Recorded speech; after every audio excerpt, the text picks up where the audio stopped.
I guess for the longest time, I was looking for something to fill this void. What I figured out is rock bottom is not a geographical location. It's a place of the heart, right? It's when you are sick enough of the way that you are living, in which there is no choice but to get help. I spent so many years of my life living selfishly, and living selfishly got me nowhere. Be the love that you want to see in the world. All right, welcome to the Rad Dad Podcast. This is episode 37. I have my friend Logan West here, friend of 2 weeks. That's right. So we met at the gym because you wanted to share the machine. That's right. And here we are, 2 weeks later. So I told you at the gym the other day that I'm excited because we don't know each other. Right. But like we're already kind of friends, right? So looking forward to the podcast. Just to get started, tell me about your upbringing and maybe a few highlights from your childhood. Okay. Well, first of all, so I was born and raised in Los Angeles, and it just seems like growing up in Los Angeles, like there's so much hype around the whole thing and so much like pressure to be something. And the fact is like my mother was a very successful woman, and growing up in like her shadow with my brothers, I'm her youngest, was a little bit intimidating, to say the least. And so my father, my mother and my father really weren't friends by the time I was born, which was difficult, but yeah, that was basically how that was. And then my brothers were the ones who basically raised me. Yeah. So at what age did you realize like, hey, maybe my childhood wasn't like normal? I must have been 16 when I started really sort of experimenting with different. Am I allowed to talk about that? Yeah. Okay, good. So I must have been 16 when I started like experimenting with various drug substances and alcohol. And what I found through them was like, I guess for the longest time, I was looking for something to fill this void that I had within myself, and I couldn't find what I was looking for. So when I ended up using drugs and alcohol for the first time, I found something that at the time made me feel liberated, made me feel free, and that went on for some time, and I couldn't figure out why I was different from everybody else, and why I felt the urge to use drugs and alcohol to make me cooler, to make me smarter, to make me more likable. And then it really got out of hand, Yeah. When did you lose the ability to dream as a child dreams? In all honesty, like I don't think I ever did dream. I don't think I ever so my mom being who she was and growing up with, I guess the best way I can say it is like everything I had ever dreamed of. I don't remember. That's a great question. Like, I guess the last time I was able to dream as a kid. Like that pure, like those kids, the kids just have like a pure imagination, and like they can be an astronaut, like no doubts in their mind. And right. That's what I mean. Like, so potentially like I'd have to say, like I grew up, so my mother is successful in the entertainment industry, right? She's a successful singer. And I always wanted to be that. I always felt drawn to the music because I grew up doing music myself. And so I felt like through music, I was truly free. It separated me from everyone else. And what I discovered in music was that like it brought people together. There are so many things in this world that separate everybody. And so what I found through music was community, I think it must have been, I'd have to say, because the abuse of the substances started so young, not on a consistent basis, but I must have used for the first time when I was 11 years old. And so that I feel like stripped the innocence from me, like that wonder that a kid has naturally. Growing up, man, I stole it from myself by delving into these dark places, Yeah, that makes sense. So this is a podcast obviously about fatherhood. Right. Talk to me about becoming a father, because I don't know a lot about you, but from what I understand, you've had kids in very different situations of your life. Correct. Okay, so my first child, Roman, was sheesh, this is rough. All right, so I was with this woman who will remain nameless, and she and I were essentially running the streets of LA, again trying to fill this void together. My mother, being who she was always away. A lot of time on my hands, a lot of money being thrown at me, which looking back now, it made it almost impossible to learn how to appreciate anything because I never had to work for anything, right? So me and this girl, you don't forget it, Carly, we're running the streets together and we were developing, like it was getting so bad so fast together. And, we were in a relationship. So the next thing you know, she's pregnant. And how old are you at this point? Sheesh, man, 22, Okay. 21, 22. Did you graduate high school? I did. Okay. I did. And I went to college as well. And so you'd kept the substance abuse under control enough to progress in life. Correct. In that sense. And that's because, like I was being supported financially by my family, and there were certain stipulations behind that, financial stability for me. And so like I pushed myself to to go and appear as though everything was all right. But the thing is like it was really, really hard to keep that mask on for as long as I could. And so back to me and Carly, we had a child, right? And the entire time that she was pregnant, we had no interest in keeping the child because we were so sick, right? We were IV drug users, and together we thought we had found what we were always looking for in family and in trust. And we thought that the love we had was real. Looking back now, man, oh my goodness, it was so dark. Like the resentment, love is easy, love is kind, love is simple. It's compromise, it's sacrifice. Yeah. But it's not difficult. Like it shouldn't be hard to love somebody, right? And so we had a child, and the child was born addicted, right? And so Roman comes into this world, and me and Carly are at the hospital, and my brother Forrest,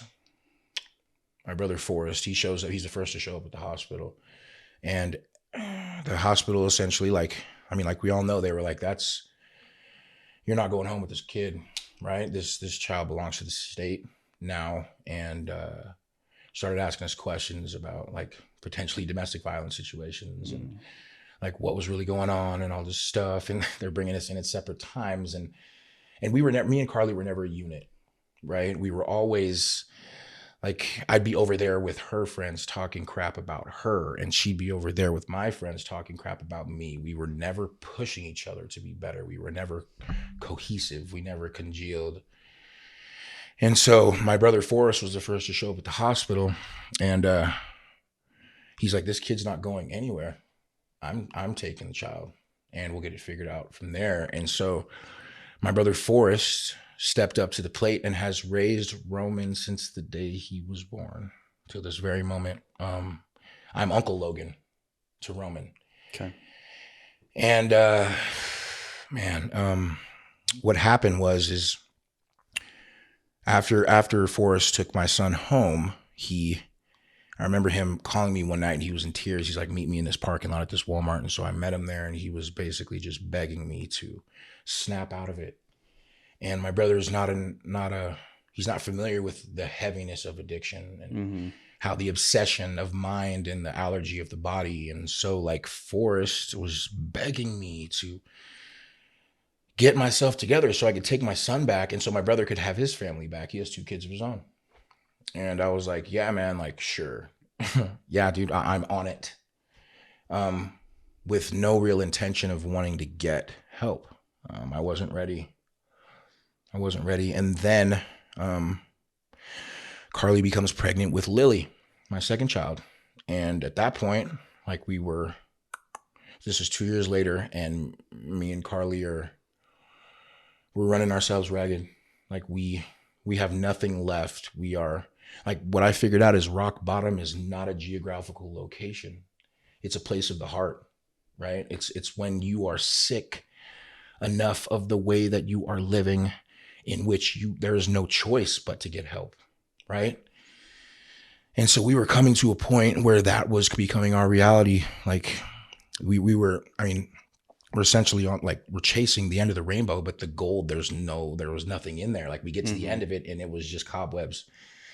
And so Carly had snapped out of it. She's like, listen, I'm getting right for this one. Like I have no interest in continuing to live this way. Yeah. And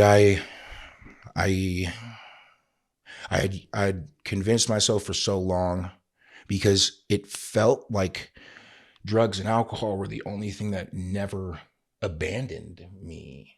It was always there. It was always there. It was always there. I could always count on it to do what I wanted it to do, which was numb me.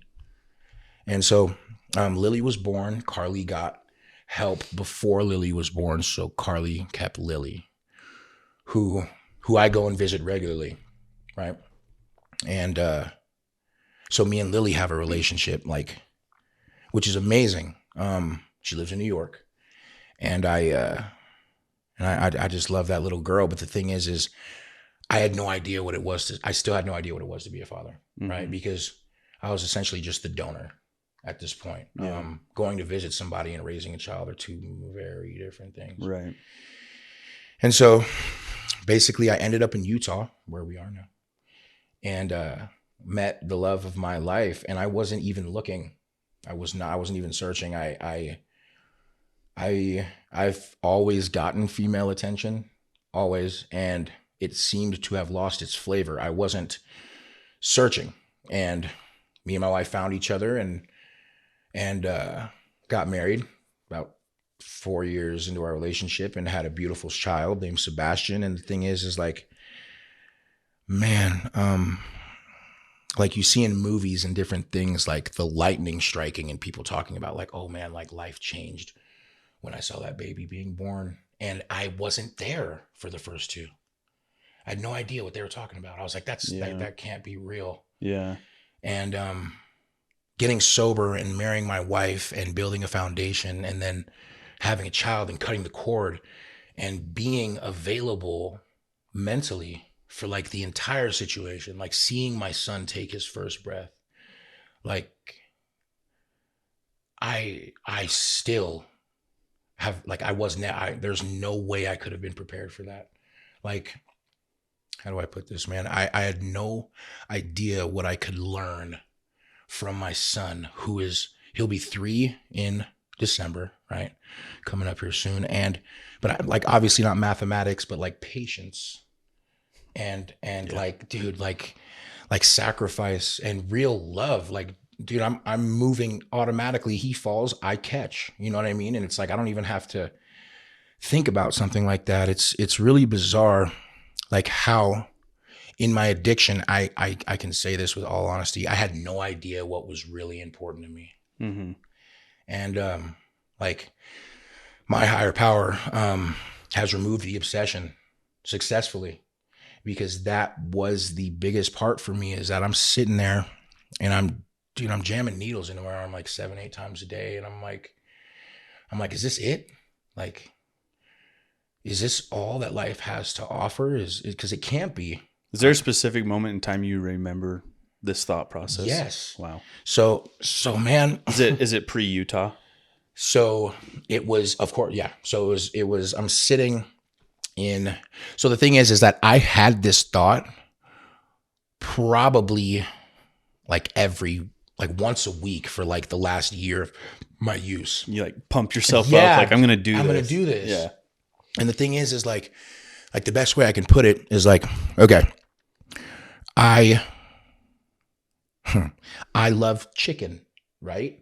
But beef is better for you, right? And this is just a metaphor. Mm-hmm. So beef is better for you, but I like chicken. So I keep eating chicken, but chicken's making me sick. Chicken's keeping me sick. And I'm asking my higher power to help me genuinely like beef. Like, dude, I'm sitting there doing every heroin, meth, crack, like every drug known to man that is killing me internally, mentally, like the toll it took on me mentally. And I'm begging my higher power to like in the deepest pit of my heart, make me want to get better. But I didn't want to. And the way I'm using these drugs is killing people. Like I remember being with my mother and I'm just like, Mom, like I'm scared. I'm scared. Like it was scary because everyone around me is either going to prison, which I've been to, like, or going to the mortuary. And the frustrating part is like, the most frustrating part about the whole thing is that I knew I was better. I knew I was better. And so I come out here to Utah, I meet my wife, and, I'm currently living in Utah. Like, well, this is so 7 years ago, I moved to Utah, right? Did you move here to get clean? No. So I moved here one night. Yeah, this is embarrassing. So I moved here. I came here to go to a party. Usually it's the other way around. People go to Cali to party. So my friend was graduating from U of U, from Utah University down in Salt Lake. And so I come out here to go to a party. And essentially I do some drugs that make me start acting strange. And I start hurting people. The cops come, I go to jail, I get put on probation. I can't leave. I can't leave. And looking back now, that was like such a huge blessing because I never would have met my wife.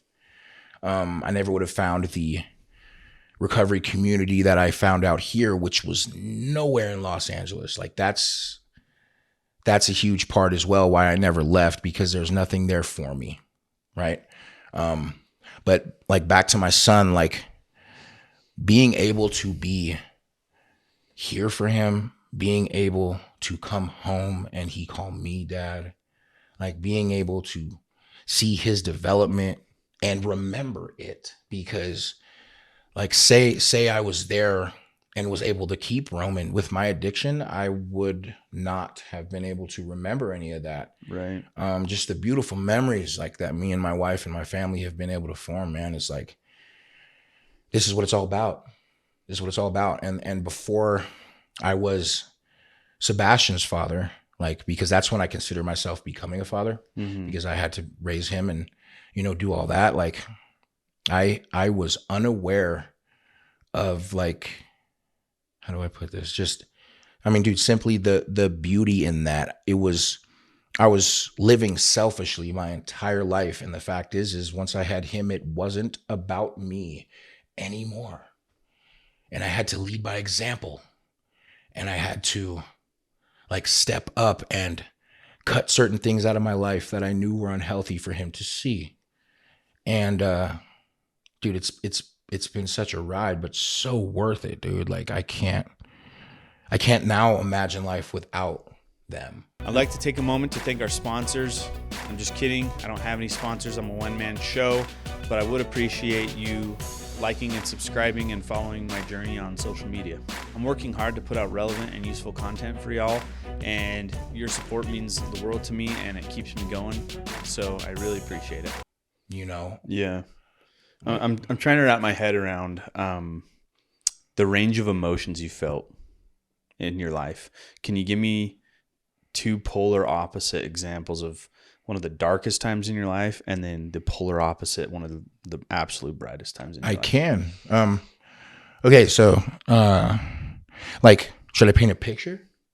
Should I be specific? Whatever you want. Tell a story. Man, okay, so here we go. Oh man. All right, so the darkest was definitely, okay, I finally get on, like, okay. So I finally get sentenced and I'm on my way to prison.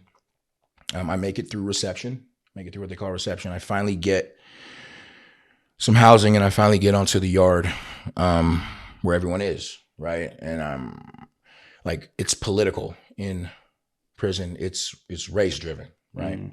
And so like, once I get out there, I have to walk over to my race, state myself, what I'm in for, yada, yada, yada. So I walk over I walk over to the basketball court and I'm like, man, my name is Logan. They call me Rocket, this, and that. And everything's cool. I sit down and there's two people about 100 yards west, let's say, getting into a fight. And I'm like, wow, like they're really over there getting it, right? Like they're hurting each other pretty bad. And the guy behind me, he went by the name of Magic, and he's like, no, man, misdirection. And he turns me around, and about 100 yards in the other direction, in like the cove where the bathroom was, they're stabbing this dude to death. So it's just a distraction. Oh yeah. Yeah. And I'm there's no way to prepare yourself for something like that. I'm like, oh, cool. Yeah. Wow. And it's just like, that's when reality hit.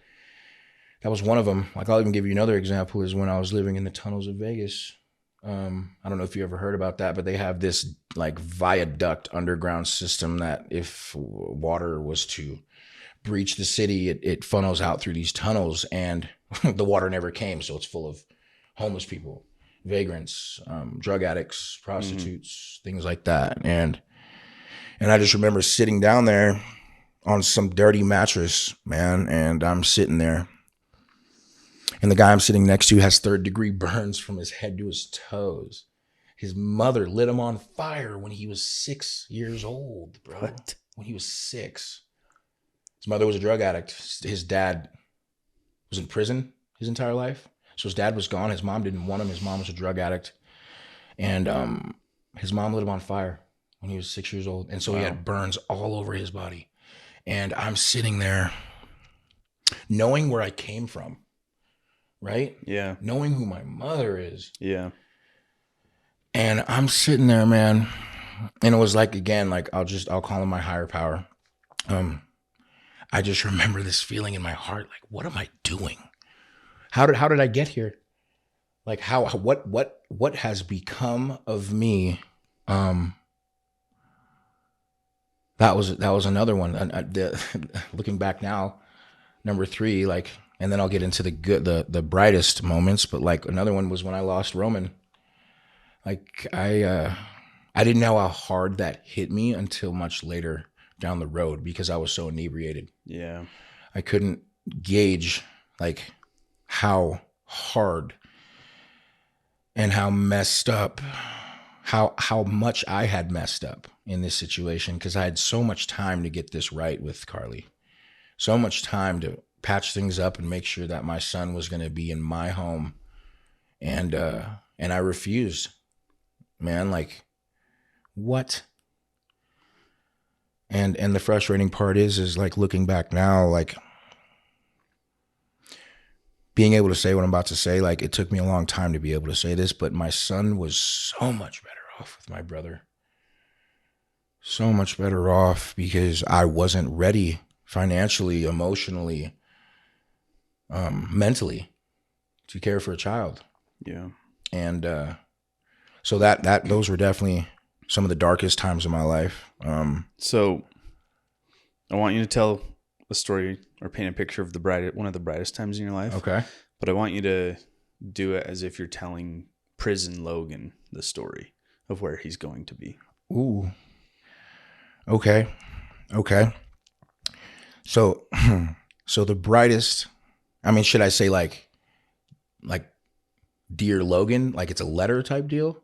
Whatever you want. Okay. I don't know. All just right. running with it. All right. So one of the brightest moments of my life. So the brightest moment of my life. Gosh, that's a good one.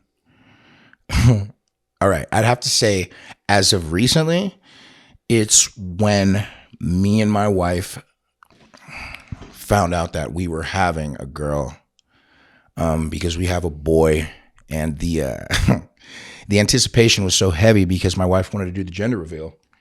And I didn't agree or sign up for that. So I'm losing sleep. I'm tossing and turning. It's frustrating me because I want it to be a girl so bad. And I'm like, man, if it's a boy, what am I going to do? Am I going to flip the table? You know, dude, am I going to walk him up to the wilderness and be like, you're free now? You know, dude, like, gosh, it was just, I was I was wrestling with myself inside because I just wanted a little girl so bad. I wanted an excuse to paint my nails, you know? And so as of late, man, the explosiveness in my heart when that cauldron turned pink, and that is all thanks to my recovery, because I surrendered like what little power I had in order to get any of it back, in order to get any control of myself back. I had to give it all away. Like, and the only regret in my recovery that I have is that I didn't do it sooner. That's the only regret that I have. Another one of the brightest moments that I think I have had in my life to date is when I saw my son born. What a trip, man. There's no force on earth that can prepare you for something like that. And feeling love so deeply at that moment, because knowing like this helpless baby, like he needs me like to thrive, to survive, to live. Like that is the source of all enjoyment for me, is being able to watch him grow, being able to watch him expand, and showing him new things. Yeah. What a trip. Like how my dad showed me like these dope movies and like cool music, and like, yeah, it's really been cool to watch. And he's so young still, but like to watch what he gets down on and his own little personality. It's so weird. So weird. Yeah. It is so strange. The other day I found myself sitting by my little 3-year-old boy on our couch playing Mario Kart. And it was like out of a movie where I was just like, whoa. And I like look at him and he's just grinning. And I'm like, dude, this is so weird, because I thought about this moment. I dreamt about this moment, being able to mold someone into a man. And I'm like, dude I was just like so happy, you know? Sick, dude. So. I feel that. That is so bizarre you say that, man. Because like being able to see myself in him also, and like to feel what my mom went through, man, is like, because for years my mom was like, I'm praying to God that you have a child that is just like you. And gosh, man, it's almost frustrating. Not almost, it is frustrating how much he is like me. And that's another thing, is like I think about the future for him, right? I can't help it. I think about like, because my wife has addiction issues as well as me, like, and I believe that this is in the DNA, like how careful we're going to have to be with this boy. Yeah. And how like watchful we're going to have to be, because I feel like, and this is not, nothing was my mom's doing, man. My mom did what she had to do with her career in order for us to have the lifestyle and the lives that we lived. And so like she did such an amazing job, but like I feel like there were so many red flags with me. Oh my gosh, man, like so many red flags. And it's like like I have experienced all that as far as the drug addiction goes. So like this kid is going to have a fun time trying to pull anything over on me. I know what it all the looks tricks. like. Yeah. And so, yeah, man. And then just watching him and my wife too. It's so precious, dude. It's there's no price on that. There's no value on that. Yeah, man. So when you were sitting on that dirty mattress in the tunnels of Las Vegas, did you have any type of idea that you could make it out and that you had a future like you have now? So, like, the thing is you see in the rooms of Alcoholics Anonymous, of Narcotics Anonymous, you see the success stories, you see like let me give you an example. So I'm at a meeting in Hollywood called Monday Night Madness, and it's a meeting of Alcoholics Anonymous, and I am sitting there and I was sick. I was dope sick, and I'm watching the person share his story. At the time, I'm in a treatment center, so they took us to this meeting. And the guy who's sharing his story, from the very beginning, he got up there, and I know for a fact that I know this guy, right? I'm looking, And I'm like, this is the craziest thing ever. I don't know where I know this guy from, but it's driving me nuts. And like about 20 minutes into him sharing, dude, I'm in the back row and I lose my mind because I remember where I know him from. And where I know him from is me and him used to live at the same trap house in Hollywood. And this must have been 8 years before I saw him sharing at this meeting. And this guy was what people would call the worst of us. He was never going to get sober, ever. And here I am watching him with 8 years clean. Like, dude, what? Yeah. And so I'm sitting there watching this unfold, and my mind's blown. I'm thinking like, is this possible for me? Because the obsession, again, like I wanted to like beef, but I was eating chicken, man. I couldn't shake the fact that I wanted to still get loaded. Like I couldn't, like if I would have known like today that I'd have like a beautiful, healthy son and a beautiful, healthy daughter on the way and a happy marriage. Like I would have told you were lying. I would have never, ever, ever been able to dream of something like this with my eyes closed even. Today, like I have things that, and none of it's materialistic. The stuff that I put value on, like you said, like playing Mario Kart with the boys, and remembering those moments and him remembering those, dude, like always knowing that I'll always be there for him no matter what. This last year has been an awesome journey for me, and I am now ready to take the Rad Dad brand to the next step, which is building out our website that'll offer a lot of free resources for dads and parents alike to just become better men and also connect with their spouses and children.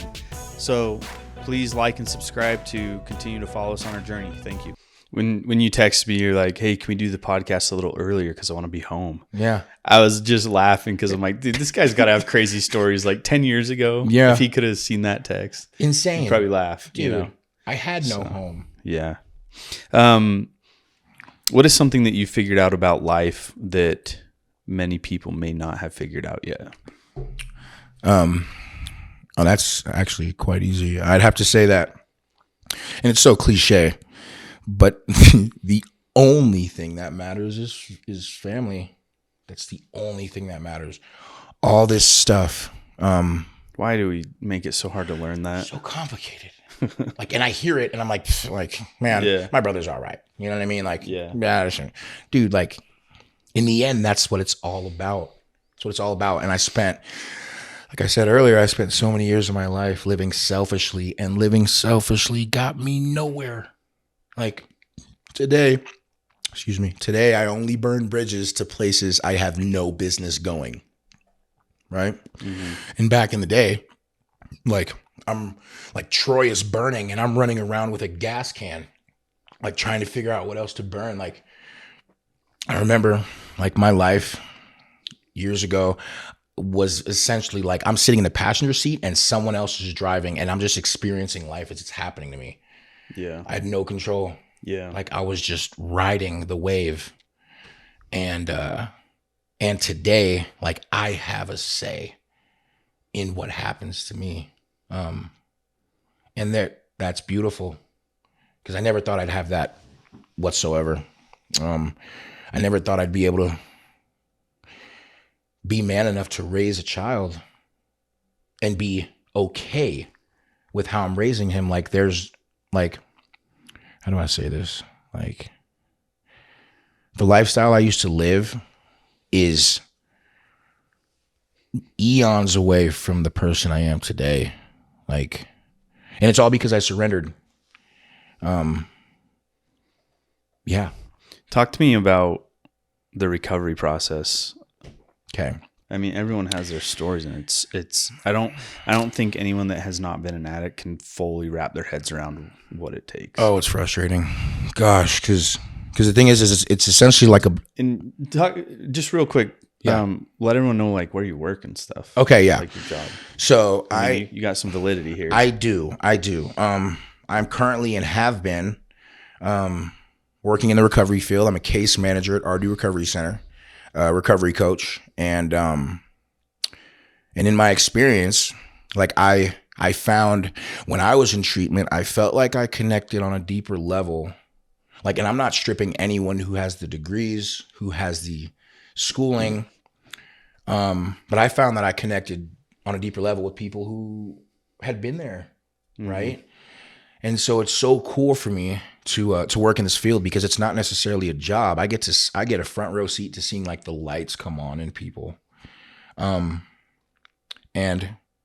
being able to give back, like that is so fulfilling because I remember sitting in the other chair. So I'm talking to my recovery coach, and he was in addiction, and I'm sitting there scratching my head like, man, how did you get from here to there? Yeah. Like, yes, we're only 3 feet apart, but it feels like from here to Mars. Yeah. Like, how did you get there?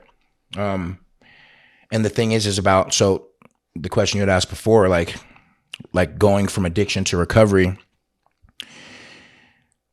dude, I had to, like I said earlier, I had to be so tired of the way that I was living that I wanted beef, that I wanted to get better, because I remember like another dark moment in my life, and I'll just mention this, was like when I was living at my mom's house, and I'm going to the bathroom and I hear crying, and I walk out of the bathroom. This is probably the darkest moment of my life, as a matter of fact. And I hear crying, and I follow the crying, and I put my ear, and I hear my mom crying through her bedroom door, and she's begging God to save me. Wow. She's begging him to like help me stop what I'm doing and get help and like want help. Because what I figured out is you can't get help till you want help. Like my mom spent years, man, you need recovery, you need treatment, you need to get better. And I'm like, oh yeah, I'll go. That's cool. But I always had the reservation to use again. Always. And what I found out is that this last time getting sober was so easy because I called her for the first time in 47 treatment stints. I called her and asked her for help. And she's like, wait, what? You're calling me to? And I was like, yeah, Mom, I'm done. Like, wow, I'm finished with the way that I've been living. I want something different, and I'm willing to do whatever it takes to get there. That's my experience. Is unfortunately, like, being on the other side now, I understand how my mom felt because she is trying so hard, and through it all, like, bless her heart, enabling me, right? Like getting me in this place and getting me in that place and hotel and sending me money. And it was just all going towards this terrible lifestyle. And she just thinks she's helping me. But until she cut it, until I knew that I had no escape route, until I was backed into a corner and had nowhere else to run, that's when things got real. And I was like, maybe I need to change. Maybe this isn't the life for me. Because again, I knew I was better. I knew I was better than this. Yeah. Yeah. Talk to me about the self-doubts and the mental health, the battle you had in your own head, and how you were able to overcome that and how you still overcome it. So like today, like I remember my life was so, since I can remember, and I feel like this is just human nature, is like we seek validation from outside sources that in the grand scheme of things don't matter, right? So the way I'm walking, the way I'm talking, the way I'm moving, the jokes I'm telling, like every single thing about me was to seek validation from other people. And what I learned through in my recovery, but more importantly, being a father, is how to truly love myself. And like goodness gracious, it's so, like, the only word I have, and I've used it quite a few times, but I have to use it again, is liberating, man. Like today I am truly free because I don't pride myself. I don't make my self-worth dependent on other people's like vision of me. Like I don't have self-doubt anymore. Like, obviously it creeps in, but it serves me not. Like, I learned through, I'd have to say, getting sober, like, the only thing that will keep me, like, that will keep me sober, that will keep me sane personally, and I'll just speak from my experience, is like the spiritual maintenance that I keep between me and my higher power. Like, I asked him to remove this obsession from me, which could never have been done. And it's successfully been removed from me. Like, today, I think the only doubts that I have is towards, like, how can I be a better father? How can I be a better husband? How can I provide better for my family? Like, but the voice is gone when I ask that of myself in my head. When I ask those questions of myself in my head, I don't hear that voice saying, like, you can't do it. You're not worth it. Like, no one loves you that much. Like, today, like, so what does it say? It says, dude, you can do this. You got this. Dude, ride the wave. You know what I mean? Yeah. Like, human beings make mistakes, but why do we fall? So we can learn to pick ourselves up. Like, that's probably the biggest lesson I've learned, man, is like, my past is my biggest weapon because of where I've been and where I am now. Right? Like, I know that's true because of the confidence you have when you brought it up with me so quickly. Man, you're not scared of it. No, it makes me who I am. Yeah. Like, I feel like it almost gives me an edge, like, over life, because I'm not curious what it's like out there. Man, do I know. Yeah. And there's nothing there for me. Not only me, there's nothing there for anyone. It's such an empty existence. Today I am full. Like, it's so corny, but my cup runneth over. Yeah. Dude. Like, yeah. I heard from another guest on my podcast, a really good friend of mine. He said the best way to make friends quickly is to share something vulnerable about yourself. Right. Right off the bat. Yeah. And that kind of opens up, like, oh man, this guy's cool. And right. He trust. That's pretty much what you did to me at the gym. You know, within 10 minutes of talking, I knew you had substance abuse in your history, right? Correct. I also noticed that you are fist bumping people at the gym, saying, how's it going? Like, what gives you the capacity to care for others that way? So that's so weird that you asked me that, because I get that. I get asked that in some way, shape, or form quite often. Like, where does this energy come from? This love for other people? Like, dude, I just want everyone to be happy. Like, that's the thing, is like, everyone deserves a fist bump, bro. Everyone deserves a compliment.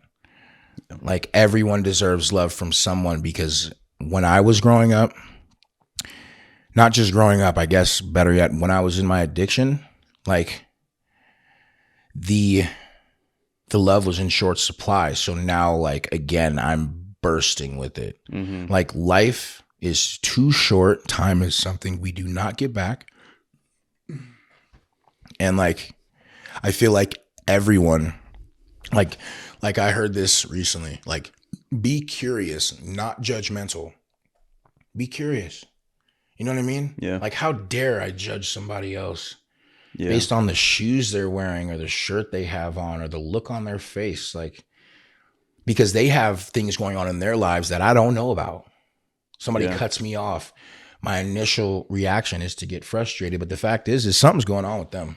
Yeah. They need love. We get so caught up in the rat race, right? Mm-hmm. We need to make more money. Like, if I have more money, I'm going to have more friends. If I have this, I'm going to have that. If I have a bigger house, all these things. In the end, I think, this is my theory, right? I think that when we die, nobody's going to remember that. They're going to remember how we made them feel. Right. Dude. So, and the other point I want to bring up is that I can tell you've healed because it takes a lot of self-love to then be able to turn that around to somebody you don't even know. And that's the thing is like, I'm giving them what I've always, at its most simplest form, like what I've always been looking for, dude. Yeah. Is just like, unfiltered love. You know what I mean? Like whether it be like just telling somebody hi, because people need to hear that. Like I am not, because of the darkness I used to live in, and goodness gracious, man, the person that I used to be, so hateful, so again, judgmental, so quick to anger. And it was such a sticky feeling. And it was there for so long. Like, did you feel like it was like heavy on your heart? Like you could almost physically feel it? That's nauseous, dude. Nauseating heaviness, right? It's like the feeling, gosh, like the best way I could put it is like getting a call from the hospital and your son is there, like, or something like that. Like it sinks. That drop. Okay. And instead of it being momentary, I experienced it for an extended amount of time. Gosh. Yeah. And so like today I walk in the light. I choose the light because for so long I chose the darkness. And like I said, man, everyone deserves love and everyone needs it. And so like, why not me? Why can't I be that for them? Do you think that the happiest you've ever been is the happiest you'll ever be? Where'd you get that one? Sheesh. Okay. Do I think the happiest I've ever been is the happiest I'll ever be? So that's funny because I don't look at happiness like a concert. Like, oh, it was the best show. Like a moment. Yes. No. Like it's surprisingly has different faces because like watching my son go around on that ride at Lagoon like made me so happy, right? But then a different version of that happiness I experienced when me and him had a food fight. Like happiness does not have one version. It's like a swear jar, dude. I just keep putting memories in it, but it's never ending, right? I don't feel like, I don't feel like there's a cap on happiness. Yeah. You know, there's moments that were like fun, but not necessarily like happy moments. And then there's some that were more happy, but like, I like to use the word just pure. Right. Yeah. That's a good one. I like that question because I've thought about that question a lot and I've come to the conclusion that I hope that the answer is always no. Right. Until the day I die. Right. You know, man. That's the hope I want to have. And that's the legacy I want to leave for my kids. Right. So is that it just keeps growing. Yeah. Yeah. Well, to wrap up this podcast, I always ask my guests the same question at the end. And that is, if there's one lesson to leave with your children when you're no longer here, what do you want that lesson to be?